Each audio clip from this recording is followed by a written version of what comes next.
प्रिय छात्रों, आज हम कवितावली के पद्यांश क्रमांक दूसरे के संबंध में पढ़ेंगे। तो पद्यांश क्रमांक दूसरा है, पाठ वही है कवितावली जिसका अपन ने पिछले कालखंड में पढ़ा था।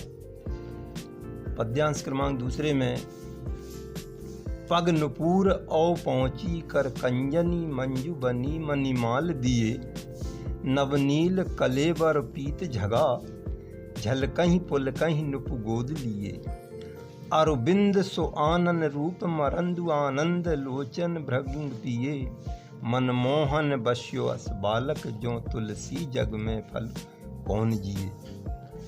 तो इसका संदर्भ तो वही है कि प्रस्तुत पद्यांश जो है कवितावली नामक पाठ से अवतरित है और इसके कवि तुलसीदास जी हैं। ये संदर्भ रहेगा।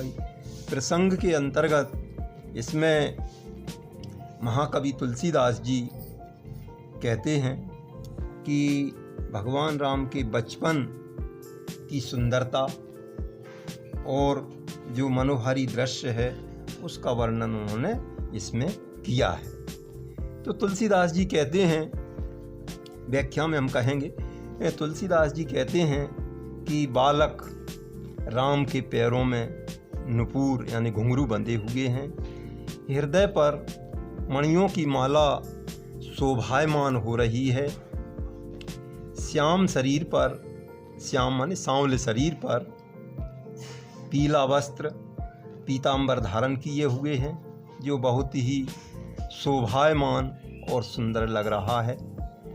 उस बालक को गोद में लेकर राजा दशरथ बहुत ही प्रसन्न और रोमांचित हो रहे हैं। बालक राम का मुख कमल के समान है।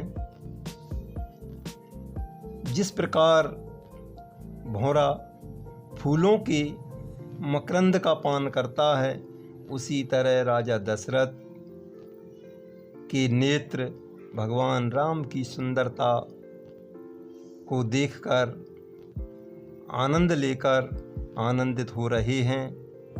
ऐसे मनोहारी दृश्य का वर्णन हमारे कवि तुलसीदास जी कहते हैं कि ऐसा बालक अर्थात भगवान के बाल रूप का जो स्वरूप है, यदि वो हमारे मन में नहीं बसा तो ऐसे जीवन का क्या फल है, यह जीवन किस काम का है। तो इस प्रकार यहाँ पर वात्सल्य भाव के अंतर्गत भगवान राम की बाल्यावस्थाओं की बाल क्रीड़ाओं का वर्णन, उनकी सुंदरता का वर्णन, उनके बाल रूप का वर्णन कवि तुलसीदास जी ने बड़े ही मनोहारी रूप में प्रस्तुत किया है। आगे उनने अगले पदखंड में फिर कहा है कि भगवान राम जो है उनकी शोभा, उनकी बचपन की बाल क्रीड़ाएँ बड़ी ही सुंदर लग रही हैं। कभी बालक राम चंद्रमा मांगते हैं, चंद्रमा की हट करते हैं, ना मिलने पर रूठ जाते हैं, कभी अपनी परछाई को देखकर डर जाते हैं, कभी ताली बजाकर नाचते हैं जिससे सभी माताएं बड़ी आनंदित हो रही हैं, कभी क्रोध करके हट करते हैं, नवीन चीज़ों को मांगने की जिद करते हैं। तो इस प्रकार भगवान राम की बचपन की बाल क्रीड़ाएँ, बाल सुलभ चेष्टाएँ तुलसीदास जी ने बड़े ही अच्छे ढंग से प्रस्तुत की हैं।